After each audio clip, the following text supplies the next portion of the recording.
Hey guys, here's our second demo on the blend tool. The blend tool again is a pretty neat tool in that you can create both effects, like 3D effects on scripted text, or as well you can create some pretty neat looking 3D kind of graphics that would be a bit more abstract. So what I'm starting off with here is a stroke, and you can see my stroke has a gradient on it. Again, by selecting and drawing a line, you could take the pen tool, actually draw a line. If you want to apply a gradient to it, you can click on your gradient tool, which is right there. In this case, you can see I have 4 different colors set up on this stroke. So I've got a pink, it goes to a purple, then a pink and a yellow. I watched a demo video, and this tends to kind of make a pretty cool looking effect, so that's why I chose those colors. But again, like, feel free to choose colors that you want or colors that you think are kind of cool. Within the strokes palette, you can see the 3 lines that are dipped down. You can choose a round cap. You can also do a round join, and that'll just make it so that if your strokes come together, or like as they kind of blend together, it'll just make for like a smooth looking effect to that line. So again, draw a line, use the pen tool, use your line segment tool, apply a gradient to it. Again, that's the tool right here in your application. By clicking on it with the object selected, you can actually set the different gradients. In this case, again, we're set to linear gradients. So that's the first move. We're going to just start with a line. I'm probably going to make this line a little bit smaller, so I'm holding Shift and moving it down. And then I'm probably also going to drop the point size maybe down to 2. And I'll just make it so that it actually works within this space. The background image here as well is a gradient of just like 2 different colors going blue to like more of like a green blue, a light green blue. So in order to make this effect kind of even more exciting, what we're going to do is we're going to create an effect on this stroke and actually make it a zigzag. So first thing, with my selection tool, I'm going to select the stroke, then I'll go up to Effect, and then I can go to, let's see here, Distort and Transform. And then there's this selection here called Zigzag. So if I select that, you can see now my line is no longer a straight line. It's actually gone to, up and down 4 times, and it's straight corners. Oh, it's not a smooth transition. So what I'm going to do for this look is I'm going to go for smooth transition, and maybe I'll just make those a little bit smaller, just so they're not like a really strong sine wave. And if you want to copy the same settings, I've got it set to 0.04 inches, and my ridges per segment is at 4, and I'll hit OK.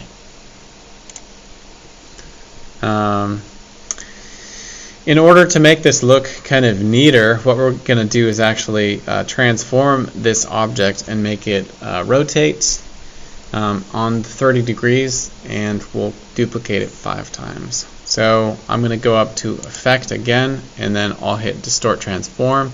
This time I'm going to select Transform. This brings open a dialog box right here.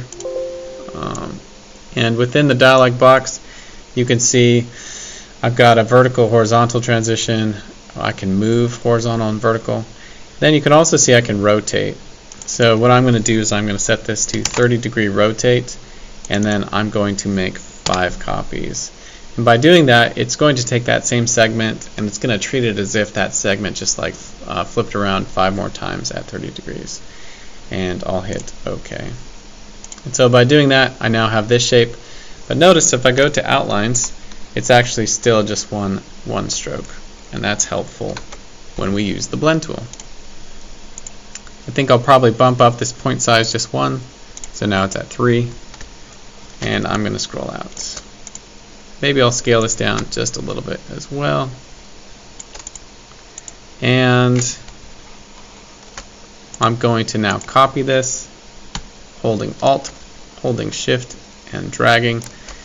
And I'm going to create the second piece to my blend product. So again, in order to make the blend tool work, you have to have a starting location and a finishing location.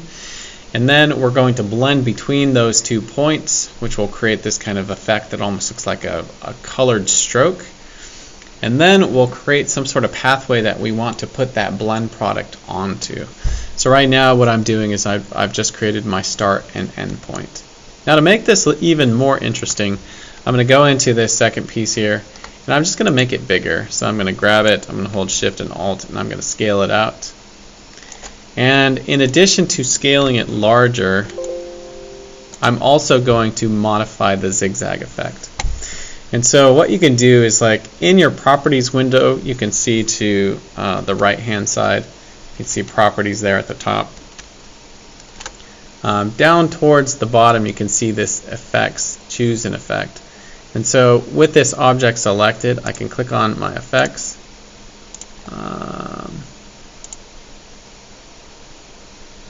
Let's see here.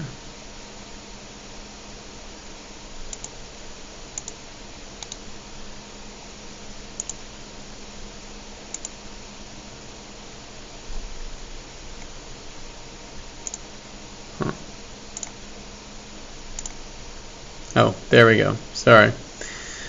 So if you look within the appearance panel, there's the 3 dots within that properties window. So appearance, then you can see the 3 dots.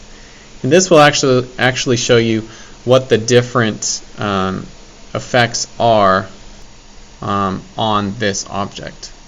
And so if you notice, like within the window, you can see right there, there's this little zigzag effect. And so basically what I want to do is I want to get back into that object and modify that zigzag effect. So again, this object is selected. I'm going to click on zigzag. And here, what I'm going to do is I'm going to actually increase the size of those sine waves. And so I'm just going to pull it up.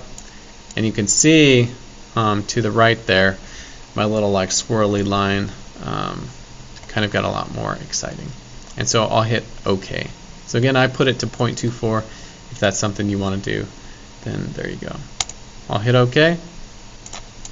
And now we're pretty much primed to create our blend effect. So I'm going to take these 2 pieces. I'll put them up here above the artboard because this is like the blend product that I'm going to create. And then again, I'm going to go to my blend tool. I'll click on it. And then I'll select the first object and the second object, and it starts to create those blends between the 2 of them. So again, the blend tool, if you can think about it, it's like almost like creating the animation tweens, so all the drawings that would exist in between the start and stop location. So you can notice here that the blend isn't perfect, so I want to increase the number of steps, and so I'm going to double click on the blend tool. I'm going to see specified steps is set to 8, and I'm going to push that up to 500. If once I apply this to a path or a stroke that I'm going to draw, it doesn't look right and I need more steps, I can always click on the object and then modify those steps. Okay, so far so good. I've now got my blend product. The last thing I'm going to do is actually draw a path. And so for this instance, I'm going to select my pencil tool, and again, if I double click on it, I want to move that smooth ball all the way to the right, and I'll hit OK. And since this is just like an abstract drawing, I'm just going to draw some like curls and swoops, and then we'll apply this effect to these lines, or to this line.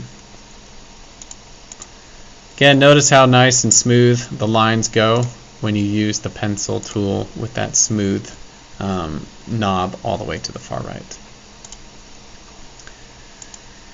The last thing that we're going to do is we're going to select the stroke or the path that we want to apply the blend product to. I'm then going to select the blend product by holding Shift and clicking on it.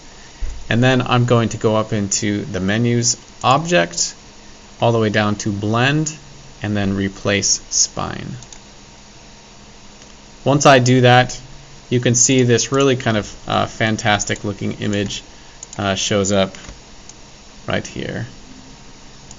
And so again, like the modifications that you can do is, like if you wanted to create more separations, you could click on this, you could double click on your blend, and you could say like, what if it's 1,000 steps, and hit OK. For some of you, this might actually make your computer crash. And depending on like your preference, like I actually kind of like it when there are fewer steps. So I'm going to go ahead and change that back to 500. Hit OK. Because I think it's kind of cool to see those kind of vibrating spaces between all those parts. And so there you go. Again, another kind of like neat effect with the blend tool. In this case, we're taking a stroke and applying a gradient to the stroke. We're then copying it in a circle and then using the zigzag effect. We're creating a beginning and end piece, and there's a change in both the style and the scale. And then we're applying that to a hand-drawn pencil line, and then applying that blend to that spine. So again, blend tool is kind of a neat feature within Adobe Illustrator, and I really encourage you to experiment with it and see what kind of fun things you can make by yourself.